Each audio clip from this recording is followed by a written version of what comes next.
Hi friends, இன்றைக்கி என்ன video அப்படின்னு பார்த்தீங்கன்னா தீபாவளி பலகாரம் தான் செய்யலான்ட்டு இருக்கேன். தீபாவளி பலகாரம்னாலே எங்கள் வீட்டில் எங்கள் அம்மா ஃபஸ்ட்டு செய்கிறது வந்து அதிரசம் தான். தீபாவளிக்கு ஒரு 4 டேஸ்க்கு முன்னாடியே அதிரசத்துக்கு உண்டான அந்த மாவெல்லாம் ப்ரிப்பேர் பண்ணி வச்சுருவாங்க. ஸோ அந்த அதிரசம் தான் இன்றைக்கி எப்படி செய்யலாம் அப்படிங்கிறது தான் பார்க்க போகிறோம். நான் இதுவரையும் அதிரசம்லாம் செஞ்சதில்லை, ஆனால் எங்கள் அம்மா செய்கிறத பார்த்துருக்கேன். ஃபஸ்ட் டைம் நான் செய்கிறேன். எப்படி செய்கிறேன் அப்படிங்கிறத பார்க்கலாம். அதிரசம் செய்கிறதுக்கு இந்த டம்ளரால் 2 டம்ளர் பச்சரிசி எடுத்திருக்கேன். ரேசன் பச்சரிசி. இதை வந்து நல்லா வாஷ் பண்ணிவிட்டு ஒரு 2 மணி நேரத்துக்கு ஊற வைக்கணும்.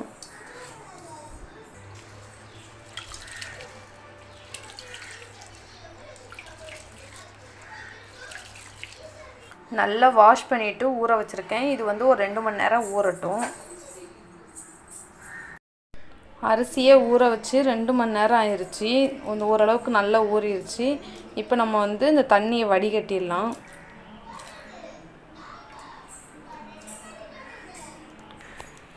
தண்ணியெல்லாம் வடிகட்டிட்டு வச்சுருக்கேன். இந்த மாதிரி நல்லா வடிகட்டிடணும். இப்போ வந்து இதை காய வைக்கணும். வெயிலில் காய வைக்கக்கூடாது. இந்த மாதிரி ஒரு காட்டன் கிளாத்தில் ஃபேன் காற்றுலேயும் காய வைக்கணும். வெயிலில் காய வைக்கக்கூடாது. ஒரு காட்டன் கிளாத் விரித்து அதில் நான் வந்துட்டு அரிசியை பரப்பி போட்டிருக்கேன், காய வச்சுருக்கேன். இது ஒரு 20 நிமிஷத்துக்கு காயட்டும், அப்புறம் பார்க்கலாம். இப்போ வந்து அரிசியை காய வச்சு 20 நிமிஷம் ஆயிடுச்சு. ஓரளவுக்கு நல்லா காஞ்சிருச்சு. இந்த மாதிரி காயணும்.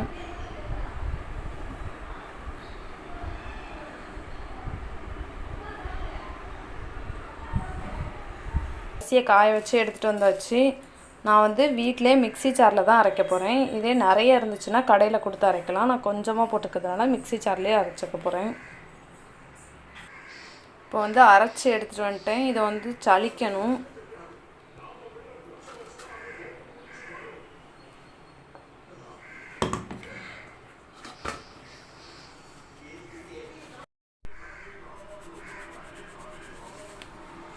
அரிசியெல்லாம் அரைச்சி சலிச்சிட்டேன்.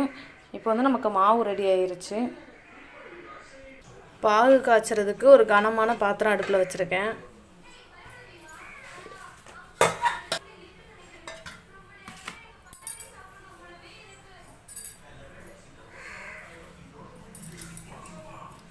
இந்த டம்ளரில் தான் 2 டம்ளர் அரிசி எடுத்தேன். அதுக்கு நான் 1.5 டம்ளர் வெல்லம் வந்து இதில் சேர்த்துக்க போகிறேன்.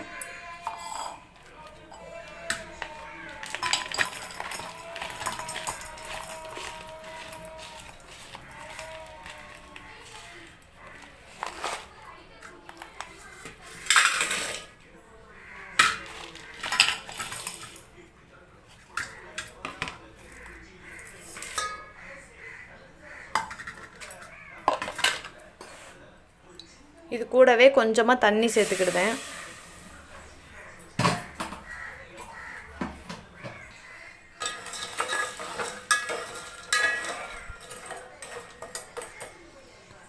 அதிரசத்துக்கு வந்து பாகுபதம் தான் ரொம்ப ரொம்ப முக்கியம். பாகுபதம் கரெக்டாக நம்ம செஞ்சுட்டோன்னா அதிரசம் பர்ஃபெக்டாக வந்துடும்.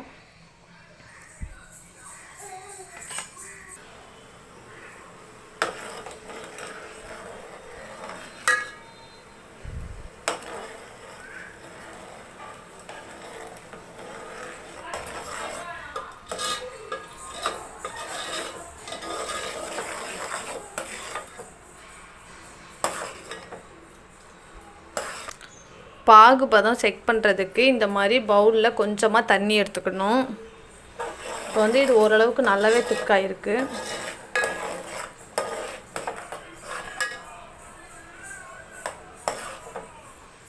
இப்படி கொஞ்சமாக எடுத்து இதில் ஊற்றணும். இந்த தண்ணியில் ஊற்றும்போது இப்படி கரைஞ்சி போகாமல் இப்படி எடுக்கிறதுக்கு வரணும். இது வந்து கொஞ்சம் கரையுது. இன்னும் கொஞ்சம் நேரம் ஆகணும்.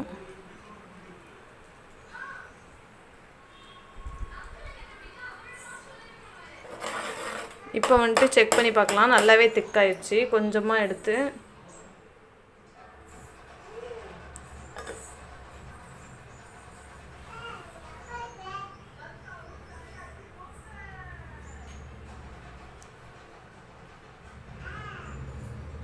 கரெக்டான பதம் வந்துருச்சு.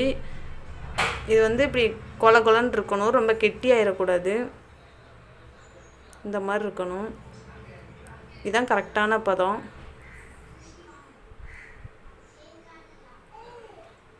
இப்போ வந்து நம்ம அடுப்பை ஆஃப் பண்ணிடலாம். இது கூடவே 1 ஸ்பூன் ஏலக்காய் பவுடர் சேர்த்துக்கிட்டேன்.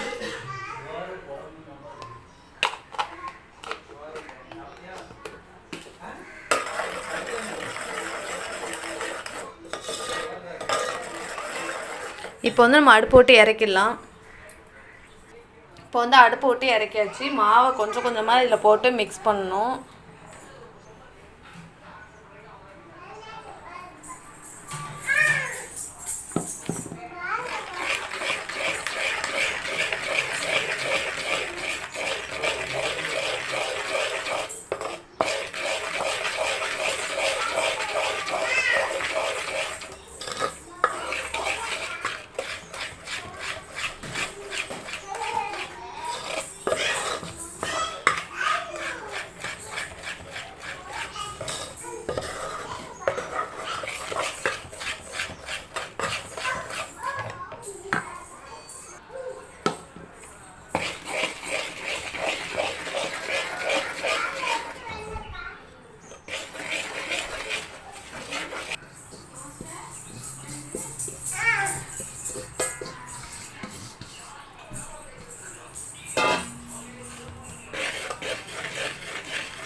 இந்த அளவுக்கு மிக்ஸ் பண்ணணும். நல்லா வெள்ளை மாவே இல்லாத அளவுக்கு நல்லா ஒன்று போல் மிக்ஸ் பண்ணிட்டேன். இப்போ நான் வேறு ஒரு பாத்திரத்தில் மாற்றி வச்சுக்கிட போகிறேன். இந்த மாதிரி ஒரு பாத்திரத்தில் நான் மாற்றி வச்சுருக்கேன். இதில் மேலே காயாமல் இருக்கிறதுக்காக லைட்டாக நெய் சேர்த்துக்கிடுதேன்.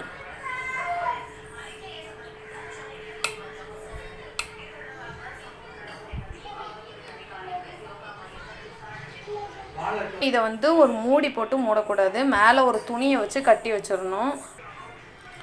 இந்த மாதிரி தூசி விழாத அளவுக்கு ஒரு கிளாத் வச்சு கட்டி வச்சுருக்கேன். இப்படி வச்சோன்னா 4 நாளைக்கு வச்சா கூட மாவு வந்து கெட்டு போகாது. இதே மூடி போட்டு வச்சோம் அப்படின்னா அதோட வேர்வை தண்ணி விழுந்து மாவு வந்து சீக்கிரம் கெட்டு போயிடும். இப்போ இதை அப்படியே வச்சிடலாம். நம்ம வந்து சுடும்போது காட்டுறேன். இப்போ வந்து அதிரசம் மாவு நேற்று செஞ்சு வச்சுருந்தோம். இப்போ வந்து இன்றைக்கி மறுநாள் ஆயிடுச்சு. அதிரசம் வந்து இப்போ செய்ய போகிறேன்.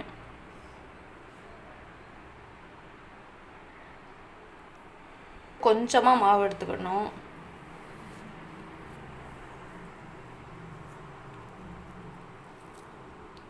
இந்த மாதிரி கொஞ்சமாக மாவு எடுத்துருக்கேன்.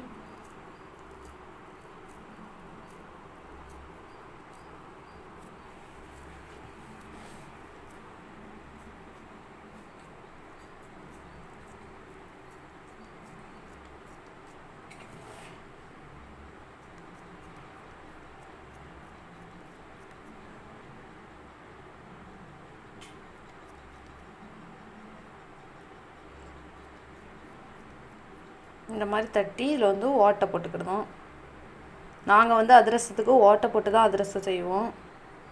அதனால் ஓட்டை போட்டிருக்கேன்.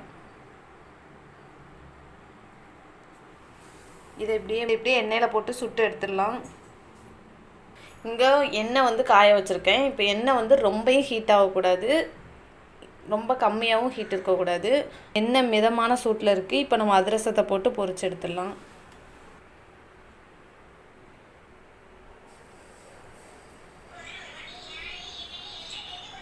சவுண்டு வைக்காதீங்க, டிஸ்டர்ப் ஆகுதுல்ல.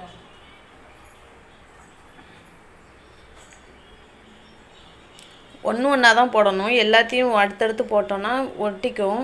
ஒன்று ஒன்றா போட்டு கொஞ்சம் அது மேலே வந்ததுக்கப்புறம் இன்னொன்று போடலாம்.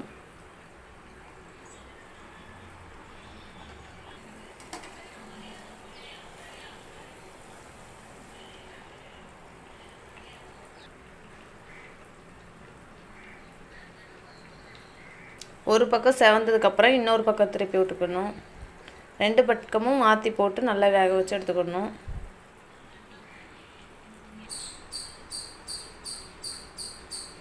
இப்போ இதிலே இன்னொரு அதிரசமும் போடுறேன்.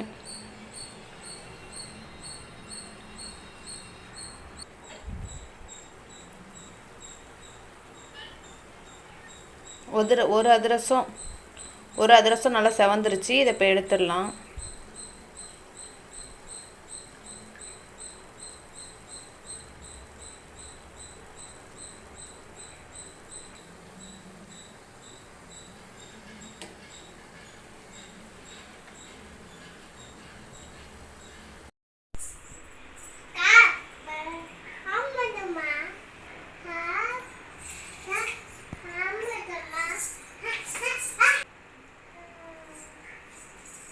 எல்லா அதிரசமும் சுட்டு எடுத்துட்டேன். நல்ல கிறிஸ்பியாக இருக்குது. இது வந்துட்டு நாளைக்கு, இன்றைக்கி ஃபஸ்ட்டு சுட்டோடனே அப்படி தான் கிறிஸ்பியாக தெரியும். நாளைக்கெலாம் சாப்பிடும்போது நல்லாவே சாஃப்டாக மாறிடும். உள்ளேயும் நல்லா வெந்திருக்கு. இப்போ வந்து நான் உங்களுக்கு ஒரு அதிரசம் உடச்சி காட்டுறேன் பாருங்கள்.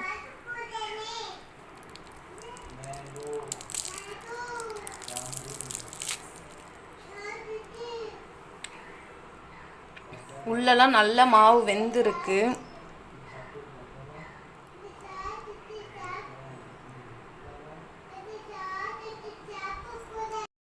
அதிரசம் எப்படி செய்கிறதுன்னு பார்த்துருப்பீங்க. சூப்பராக இருக்குது. அதிரசம் நல்லா கிறிஸ்பியாக இருக்குது. இன்றைக்கி சாப்பிடும்போது கிறிஸ்பியாக இருக்குது. இதே நாளைக்கு சாப்பிடும்போது நல்லா சாஃப்டாக மாறிடும். எங்கள் அம்மா செய்யும் போதுமே இப்படி தான் இருக்கும். ஃபஸ்ட் நாள் சாப்பிடும்போது கிறிஸ்பியாக இருக்கும். அடுத்தடுத்த நாள் சாப்பிடும்போது நல்லா சாஃப்டாக இருக்கும். அதே மாதிரி தான் வந்திருக்கு. ஸ்வீட்டெல்லாம் கரெக்டாக இருக்குது. இதே அளவில் வெல்லம் சேர்த்திங்க அப்படின்னா கரெக்டாக இருக்கும். நீங்களும் இந்த வருஷம் தீபாவளிக்கு இதே மாதிரி அதிரசம்லாம் செஞ்சு கொடுங்க உங்கள் வீட்டு குழந்தைங்களுக்கெல்லாம். இதே மாதிரி அடுத்தடுத்த வீடியோவில் எனக்கு தெரிஞ்ச பலகாரம்லாம் செஞ்சு காட்டலான்ட்டு இருக்கேன். அந்த வீடியோலாம் நீங்கள் பார்க்கணுன்னு நினச்சிங்கன்னா என் சேனலை சப்ஸ்கிரைப் பண்ணிக்கோங்க. பாய்.